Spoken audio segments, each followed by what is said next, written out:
Khusus untuk Myanmar, kita mendorong pemerintah untuk terus melakukan diplomasi. Untuk warga negara Indonesia dan segenap tumpah darah Indonesia, itu ada di Undang-Undang TNI. Apabila diplomasi gagal, kami akan mendorong pemerintah untuk mengeluarkan opsi operasi militer selain perang. Demikian, terima kasih. Operasi militer di luar perang itu dijamin dalam Undang-Undang TNI yang baru. Coba deh kalian bayangkan, bagaimana kalau Indonesia yang selama ini aman dan juga damai tiba-tiba ikut perang? Wah, pasti bakal heboh kan satu dunia? Apalagi Indonesia saat ini dipimpin oleh salah satu mantan Jenderal Kopassus atau pasukan khusus, yang tentu saja punya segudang strategi serta koneksi yang kuat dengan negara-negara besar di dunia. Dan saat ini sendiri hubungan Indonesia dan negara tetangga, yakni Myanmar, sedang memanas. Hal itu tak lepas dari salah satu warga negara Indonesia yang disandra oleh pihak militer di Myanmar. Dan seperti yang dijelaskan di video awal, kalau warga Indonesia yang ditahan di Myanmar gak dilepaskan, Indonesia akan melakukan diplomasi militer. Sementara di sisi lain, baru-baru ini Pak Prabowo dan Rusia sepakat untuk kerjasama dalam mengembangkan nuklir di Indonesia. Dan kemungkinan bakal menjadi satu-satunya negara ASEAN yang memiliki nuklir. Apalagi menurut sejumlah laporan, Indonesia, tepatnya di Kalimantan, memiliki cadangan uranium alias bahan bakar nuklir terbesar di dunia. Dan hal itu jelas akan membuat negara-negara besar seperti Rusia, Korea Utara hingga Iran tak tinggal diam jika Indonesia diusik oleh negara lain.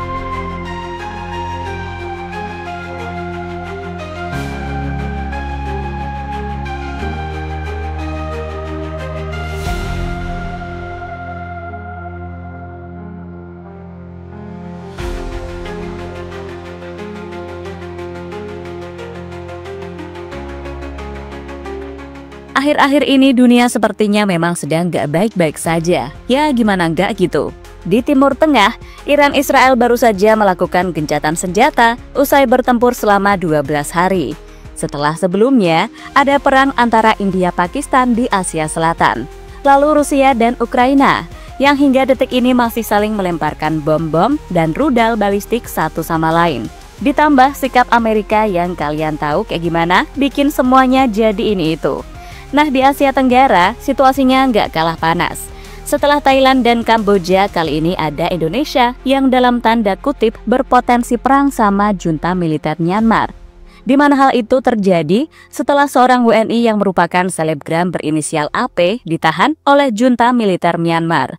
Dan seperti kita tahu, kalau selebgram berinisial AP itu telah ditahan oleh junta militer Myanmar sejak 20 Desember 2024 dengan tuduhan mendukung kelompok oposisi bersenjata dan melanggar Undang-Undang Anti-Terorisme serta IMEA dan Unlawful Association Act. Nah, atas tuduhan itu, dirinya kemudian divonis 7 tahun penjara dan kini mendekam di penjara Insein Yangon.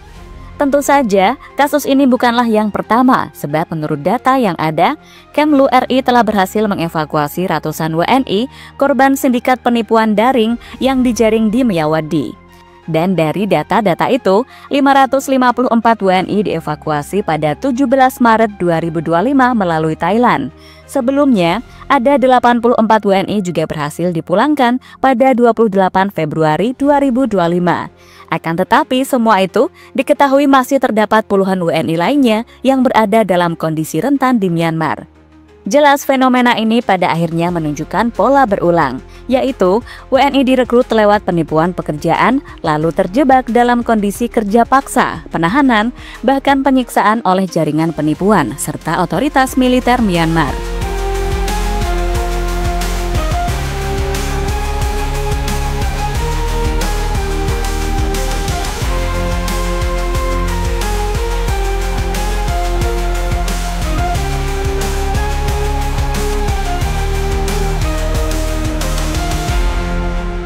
Sementara itu, apa yang terjadi terhadap Arnold Putra kini juga mendapatkan komentar dari anggota DPR.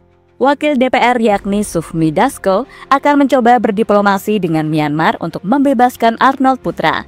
Namun jika diplomasi itu ditolak, Dasko menyuruh pemerintah untuk melakukan operasi militer tanpa perang. Kami mendorong pemerintah untuk terus melakukan diplomasi bagi warga negara dan seluruh tumpah darah Indonesia. Itu ada di Undang-Undang TNI. Jika diplomasi gagal, kami akan mendorong pemerintah untuk mengeluarkan opsi OMSP, operasi militer di luar perang, telah dijamin dalam perundangan TNI yang baru, kata Sufmi Dasko, dikutip dari Kompas. Sementara Presiden Indonesia Prabowo Subianto, meski sampai saat ini belum buka suara, tapi Mimin yakin dia akan menjadi garda terdepan jika Arnold Putra belum juga dibebaskan.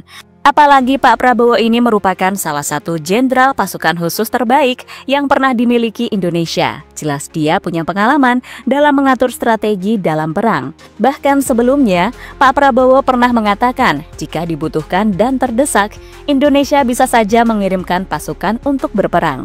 Dan bagi Pak Prabowo, perang memang bukan pilihan realistis. Namun jika itu harus dilakukan, dirinya akan berjuang karena itu adalah jalan terakhir. Tidak ada bangsa yang waras yang menghendaki perang. Perang adalah kegiatan manusia yang destruktif. Perang adalah menimbulkan kehancuran. Tapi saya tegaskan, bagi kita perang itu adalah yang terakhir. Kita perang hanya kalau terpaksa, kata Prabowo dikutip dari detik.com. Di sisi lain, jika Indonesia beneran perang dengan Myanmar, banyak negara-negara kuat di dunia seperti Rusia, Iran, dan Korea Utara siap membela Indonesia baik dari segi senjata maupun pasukan militer.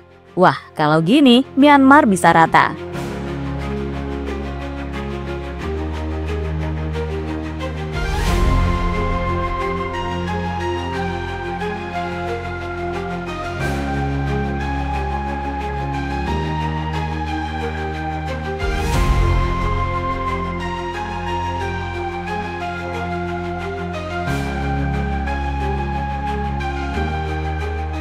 Sementara itu, saat ini sendiri Indonesia benar-benar mendapatkan sorotan dunia, apalagi setelah mereka baru saja menjalin kesepakatan dengan Rusia untuk mengembangkan nuklir. Dan Mimin sekali lagi ingatkan, pembangunan nuklir tak bisa dilakukan dengan sembarangan, dan itu kenapa saat Indonesia ingin mengembangkan tenaga nuklir dibutuhkan kerjasama dengan negara-negara yang telah berpengalaman. Dan terbaru, Indonesia tampaknya sedang berada di persimpangan sejarah dalam dunia energi dan geopolitik. Saat baru-baru ini tepatnya pada 25 Februari 2025, Sergei K. Shoigu, utusan Rusia, bertemu dengan Presiden Prabowo Subianto di Jakarta. Di mana dalam pertemuan tersebut, Rusia menyatakan minatnya untuk bekerja sama dengan Indonesia dalam pengembangan pembangkit listrik tenaga nuklir atau PLTN. Rencana ini akan diwujudkan melalui badan usaha milik negara atau BUMN Rusia, Rosatom State Atomic Energy Corporation, yang dikenal sebagai salah satu pemimpin global dalam teknologi nuklir. Namun, Rusia bukan satu-satunya negara yang melirik potensi nuklir di Indonesia.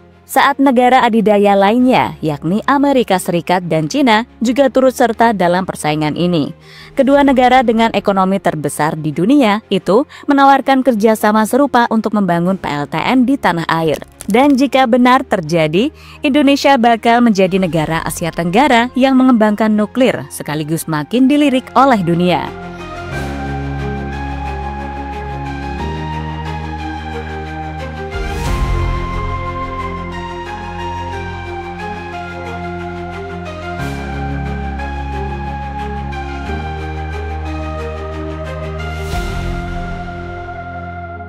Sementara itu, dan jika semua terlaksana, Indonesia beneran bakal menjadi negara yang kuat.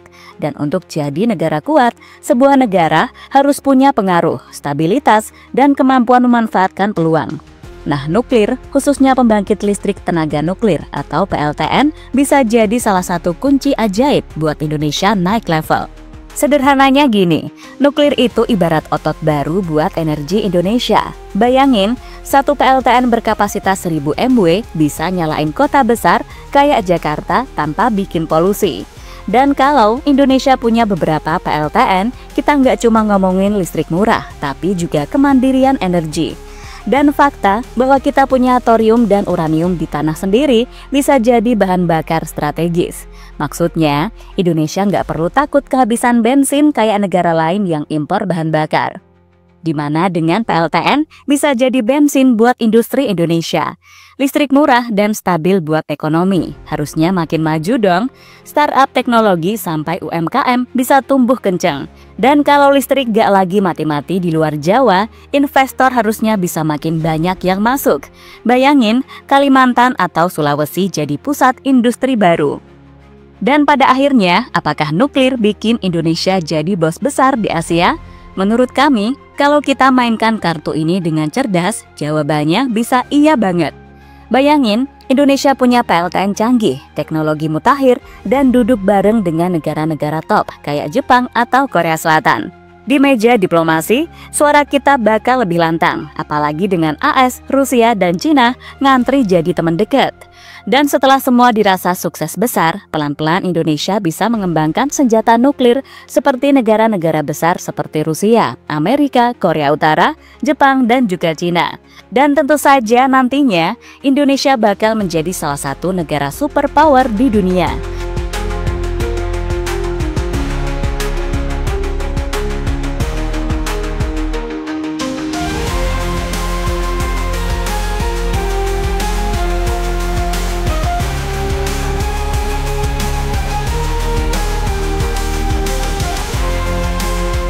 Dan terlepas dari apapun, intinya jika Indonesia beneran perang dengan Myanmar, jelas akan membuat dunia heboh. Berita di mana-mana dan negara-negara yang punya koneksi kuat dengan Indonesia jelas tak akan diam.